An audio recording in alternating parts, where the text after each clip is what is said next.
he was saved. He didn't stop growing, so he grew into the scientific knowledge of 6. And when he got into the number 6, he still had a problem. Of your enemy is you got to know yourself. So who are you? Well, what is your essence? Your essence is your DNA. Well, look at your DNA. This is a scientific fact, right? You that cannot be denied.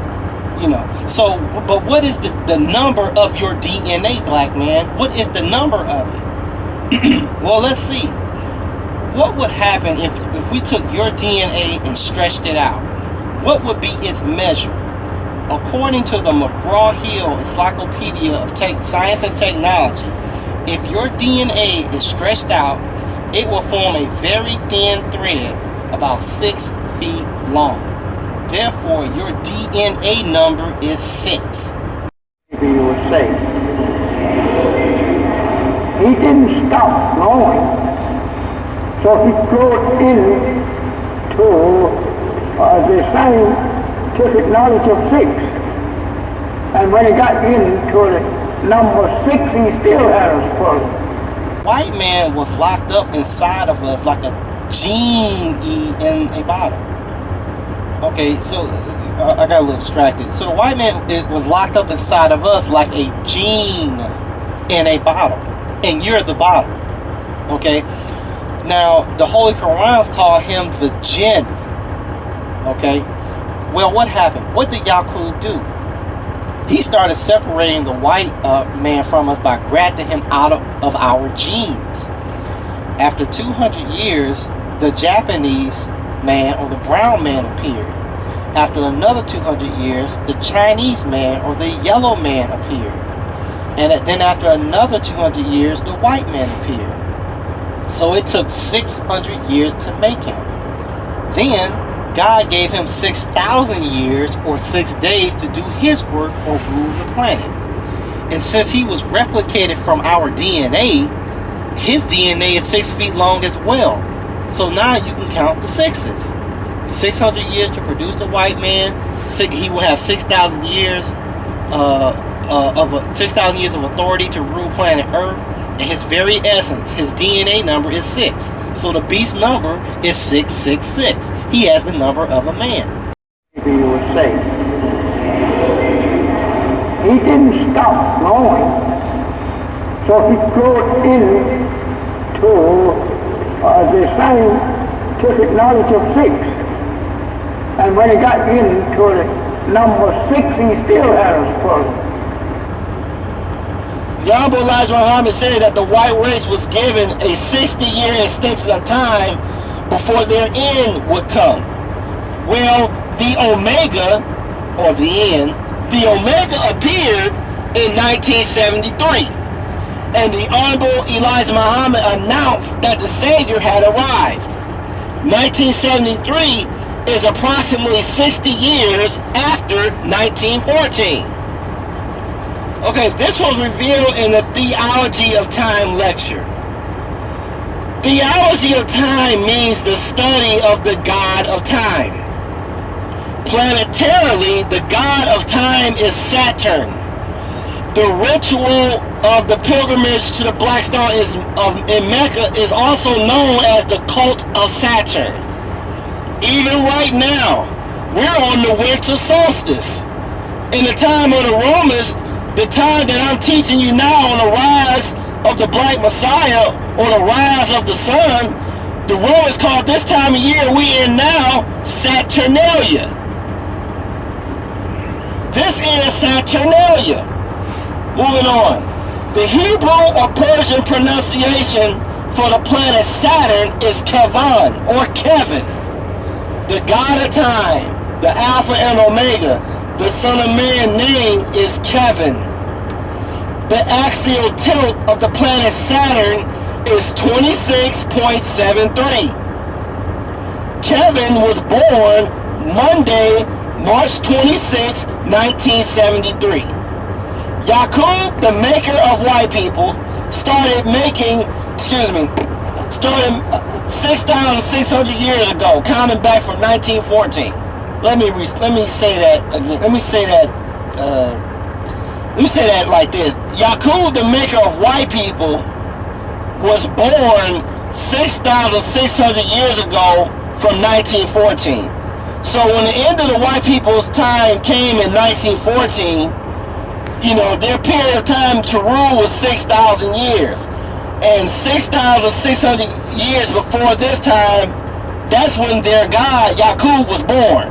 Yaqub was born 6,600 years before 1914. That's when you start counting. Now, Kevin, the Savior that was born in 1973, is born approximately 6,660 years after the first Yaqub. Or, one moment. Okay, so Kevin is born, or the Savior is born 6,660 years after Yaqub. If you add 60 years to 1914, you get approximately 1974, but so 1973, 74 is approximately 60 years. All right. So Kevin's number is, again, even the time of his birth, from Yaqub to Yaqub, is 666. It's on the order of 666. Now, why is Saturn, or this man coming named Kevin, so feared by the devil or white folks? One moment. Well, the Honorable Elijah Muhammad told you that this man was going to come and eat him up, right? Right. The white man knows all of this. It's even in his artwork. When you look at the famous painting of Saturn, it shows Saturn eating his children. Like the Honorable Elijah Muhammad said, or that Yaqub told him that when this man is born, when Saturn comes, when Kevin is born, he's going to come and eat you up. Meaning he's coming to destroy you. The Bible describes Lord Kevin this way. In 2 Thessalonians chapter 2, verse 8, and then shall that wicked white people be revealed, whom the Lord Kevin shall consume with the spirit of his mouth, and shall destroy with the brightness of his coming. He was saved. He didn't stop growing, so he grew into the scientific knowledge of 6. And when he got into the number 6, he still had a struggle. The word Kaaba means cube. That's all it means. So when the Muslims going to Mecca to make 7 circles around the Kaaba, the Kaaba sounds like a very fancy word. It may be, I guess, in some respects, but in our language, in English, all it means is cube. That's all you're saying in Arabic when you say Kaaba. When you hear Arabs say Kaaba, Kaaba, they're saying cube. That's it. No big deal. Okay, during the pilgrimage to Mecca, the Muslims circle or rotate around the cube. Okay, in aeronautics, when an airplane rotates a circle, around its vertical axis, we call that yaw or yawing. Okay, so when you see Muslims circle the cube in Mecca, they are yawing the cube or the Kaaba. Do you understand? So when you go to Mecca and perform Hajj, you are yawing the cube or Yaqub. So after you circle the cube and kiss the stone, what are you doing? You are kissing your Yaqub. After you Yaqub, you kiss it, right? You are kissing Yaqub. You are kissing the sun. The sun is Yaqub. Okay? Now that we understand, let us understand what we have just read before in the book of Psalms. Let's turn back and reread it with understanding. In the book of Psalms, chapter 2, starting at verse 12, when we read it with understanding concerning its relevance today, what do we see? What is this verse really saying? What is the hidden meaning behind this verse in chapter 2 of the book of Psalms? what you are doing is this, or what the verse is saying is this. It says, kiss Yaqub, lest he be angry, and you perish from the way, when his wrath is kindled but a little. Blessed are all they that put their trust in Yaqub. Alright. Uh-oh. Yeah, the son is Yaqub. Okay, but let's continue. He was saved. He didn't stop growing. So he grew into the scientific knowledge of 6. And when he got into the number 6, he still had us full. That child that was caught up to heaven, that child that approached the throne and took the book, that child that prevailed to open the book, that child that spoke as a lion, that child that announced that time is no more, that child shall rule them with a rod of iron. David said the same thing in the book of Psalms. Now, verse 10 says, be wise therefore, O you kings, be instructed, you judges of the earth. Serve the Lord with fear and with rejoice with trembling.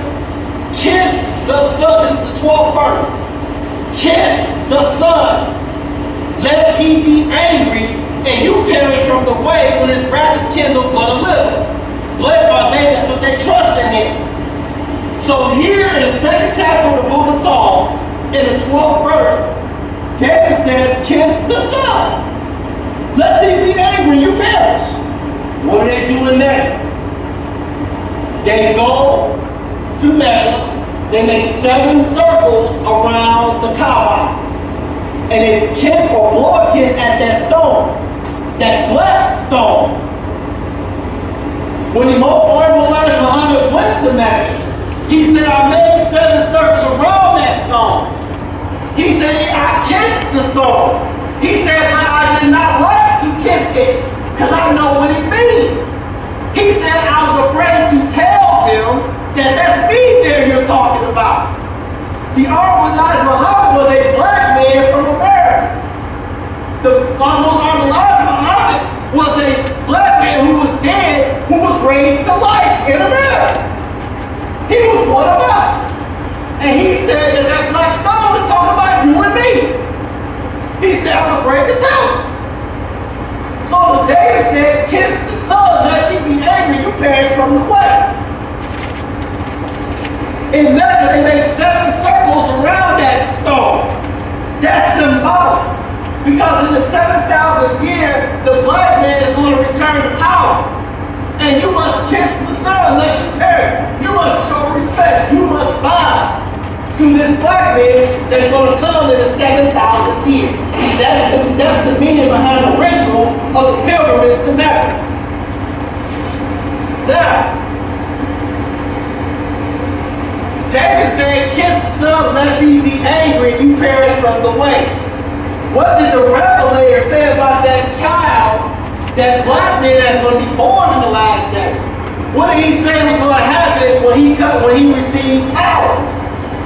He said in the 6th chapter of Revelation, starting at the 15th verse, and the kings of the earth, and the great man, and the rich man, and the chief captains, and the mighty men, and every bondman, and every free man, hid themselves in the dens and in the rocks and the mountains. And they said to the mountains and rocks, fall on us and hide us from the face of him that sitteth on the throne, and from the wrath of the Lamb. For the great day of his wrath is come, and who shall be able to stand? So, now we know why David told you in the book of Psalms, kiss the Son, lest he be angry, and you perish from the way. Well, the Revelator told you what's going to happen when that Lamb get angry. When the Lamb show wrath, everybody's going to be running, because he's going to start judging. Now,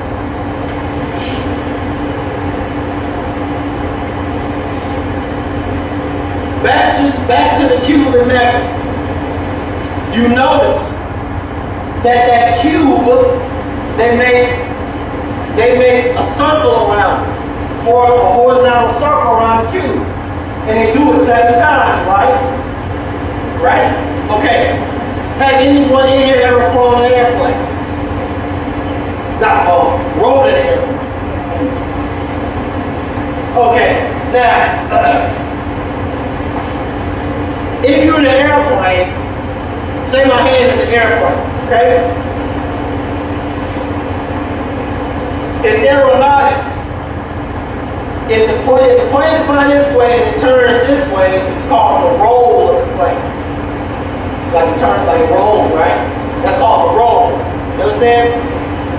If the plane goes up or goes down, or orientates itself this way, that's called the pitch. Do you understand? That's called the pitch of the plane.